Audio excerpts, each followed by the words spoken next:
the music of my country. It's the music of my country. My country, oh my country. Dangdut is the music of my country. Hit single milik grup Project Pop ini seolah mewakili posisi dangdut bagi rakyat Indonesia. Ya, musik dangdut memang sudah melekat dalam darah orang-orang Indonesia. Dangdut mengandung unsur-unsur musik Hindustan atau India klasik karena menggunakan alat musik utama tabla yang merupakan alat musik dari India, Pakistan, dan khususnya Asia Selatan. Seiring dengan perkembangan musik dangdut di tanah air, bermunculan penyanyi-penyanyi dangdut yang populer di kalangan masyarakat.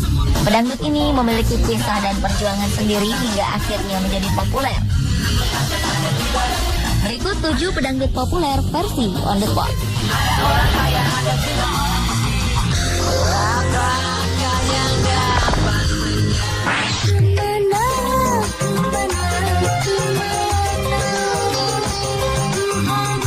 Ayu Rosmalina atau lebih dikenal dengan Ayu Ting Ting, lahir pada 20 Juni 1992. Ibu muda dari seorang putri ini menjadi pedangdut terkenal berkat lagu berjudul Geo Ajeb-Ajeb dan Alamat Palsu. Tak banyak yang tahu jika Ayu Ting Ting sudah menjadi penyanyi beberapa tahun lalu, namun popularitasnya masih terbatas dalam kalangan tertentu saja.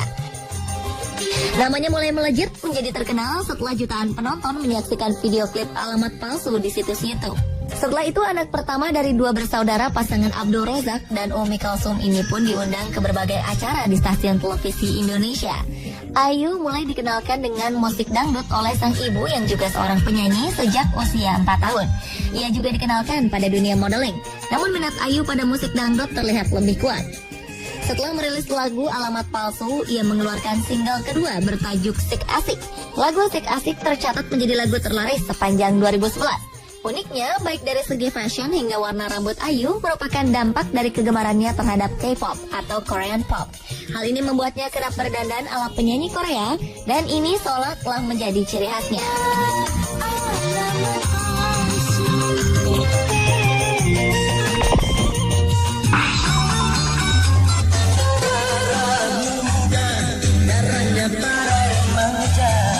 Berbicara tentang dangdut, sudah pasti kita harus berbicara tentang sang raja dangdut, Rhoma Irama. Pada tahun 70-an, Bang Haji telah menjadi penyanyi dan musisi ternama setelah sebelumnya jatuh bangun dalam mendirikan band musik. Beliau memulai dengan band bernama Gaihan pada 1963, kemudian pindah ke Orkes Chandra Lekha, hingga akhirnya membentuk band sendiri bernama Soneta. Bersama Soneta, Rhoma tercatat pernah memperoleh 11 Golden Record. Rhoma juga terhitung sebagai salah satu penghibur paling sukses. Tak hanya di dalam negeri, beliau juga pernah tampil di Kuala Lumpur, Singapura, dan Brunei dengan jumlah penonton yang hampir sama ketika ia tampil di tanah air. Orang menyebut musik Rhoma sebagai dangdut. Faktanya, Bang Haji lebih suka musiknya disebut irama Melayu. Tak hanya di musik, Rhoma juga sukses di dunia film. Sebut saja salah satu film terkenalnya, Satria Bergitar. Film ini sudah menghasilkan 400 juta rupiah, bahkan sebelum rampung dikerjakan. Raja dangdut dengan berbagai kontroversi ini juga aktif dalam bidang politik. Di masa Orde Baru, ia tergabung dalam sebuah partai. Pada 1993, ia pernah menjadi anggota DPR mewakili utusan golongan seniman dan artis. Musim berikutnya, ia juga pernah tampil di panggung kampanye sebuah partai lainnya. Pada Februari 2005, pria berusia 67 tahun ini memperoleh gelar Dr. Honoris Causa dari American University of Hawaii dalam bidang dangdut. Namun gelar ini dipertanyakan berbagai pihak. Lantaran universitas ini diketahui tak memiliki murid sama sekali di Amerika Serikat sendiri dan hanya mengeluarkan gelar doktor kepada warga Amerika Serikat di luar negeri. Universitas ini juga tidak diakreditasi oleh pemerintah negara bagian Hawaii. Selama karirnya, musisi pencipta lagu dan bintang layar lebar ini diperkirakan sudah menciptakan 685 lagu dan bermain di lebih dari 10 film.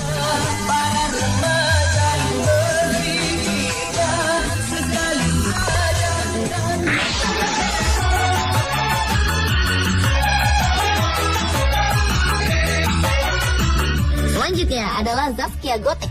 Pemilik nama lahir Surkiani dan kemudian dikenal dengan Zaskia Shinta mulai bernyanyi profesional ketika duduk di kelas 1 SMP.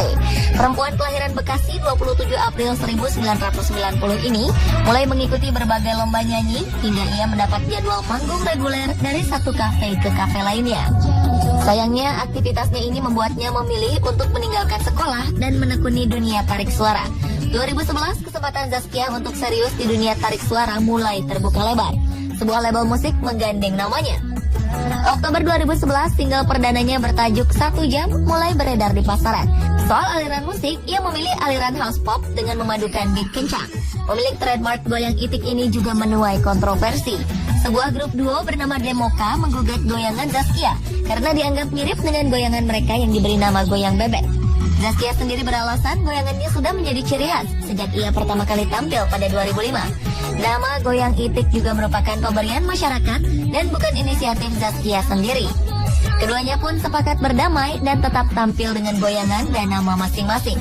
Hebatnya, Zaskia pernah meraih rekor muri karena membuat 7 video klip dalam satu hari.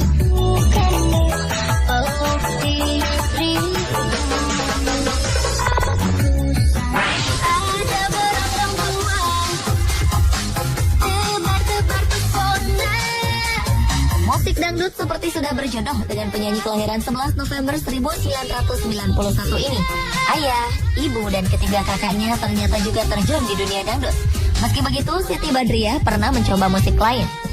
Ia mengaku sempat menjadi anak band dengan membawakan lagu-lagu rock. Namun Siti sepertinya sudah terlanjur jatuh cinta dengan musik dangdut. Di awal karirnya ia sempat tertipu dan merugi hingga 100 juta rupiah oleh seorang produser gadungan. Melupakan duka akibat penipuan, Siti bangkit dan terus berjuang hingga namanya melejit lewat single Berondong Tua.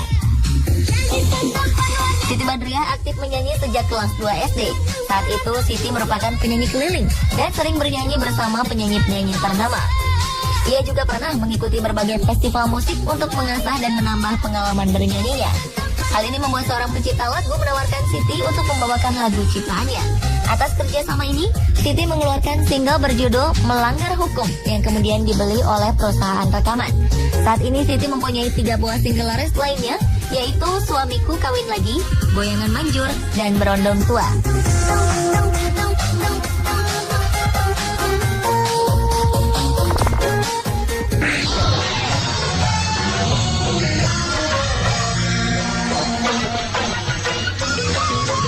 Beralih ke Juwita Bahar. Gadis bernama lengkap Juwita Taufani Sanjaya ini mulai dikenal publik lewat aksinya menyanyi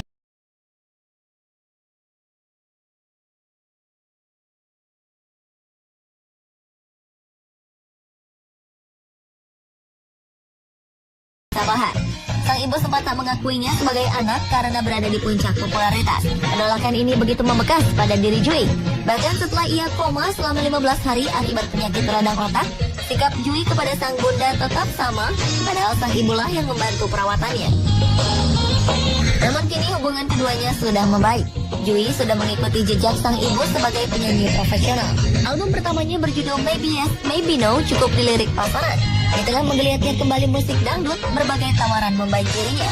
Berkat lagu fenomenal Buka Dikit Jos, ia seolah tak henti-hentinya mendapat pekerjaan.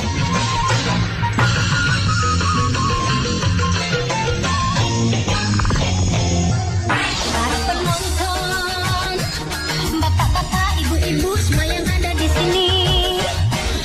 Lahir di Pasuruan, Jawa Timur pada 1979, perempuan bernama Asli Ainur Rohimah ini adalah pedangdut yang terkenal dengan goyang ngebor kontroversialnya. Ia memulai karir panggungnya sebagai penyanyi dangdut di berbagai acara rakyat di daerah Pasuruan. Tanpa ia ketahui, aksi panggungnya diabadikan dalam sebuah rekaman video. Video ini lantas diperbanyak dan diedarkan ke berbagai pelosok. Sejak itu, nama Inul mulai terkenal. Seiring melekatnya julukan Ratu Ngebor, Inul mulai tampil di berbagai tempat. Menjelang perilisan album perdananya, sebuah kontroversi terjadi. Rupanya Bang Haji Rhoma Irama tak menyukai goyangan Inul. Goyang Inul dianggap mengundang dampak negatif berbau pornografi. Mengatasnamakan organisasi PAMI atau Persatuan Artis Musik Melayu Indonesia, Bang Haji menentang peredaran album goyang Inul. Sikap Rhoma ini lantas menimbulkan berbagai pro kontra. Selain berkarir di dunia tarik suara, Inul merambah bisnis karaoke.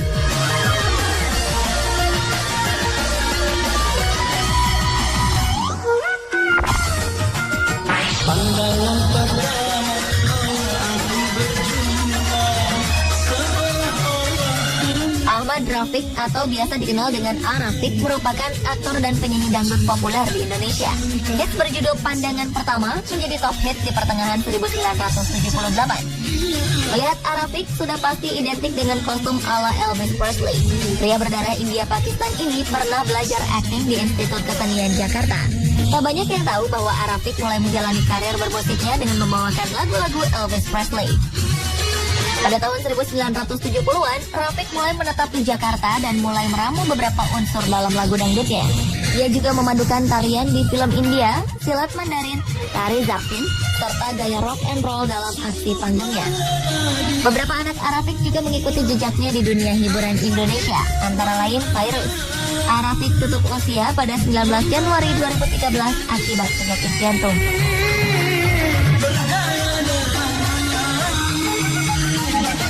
Pemirsa, inilah ketujuh pedangdut populer versi on the spot.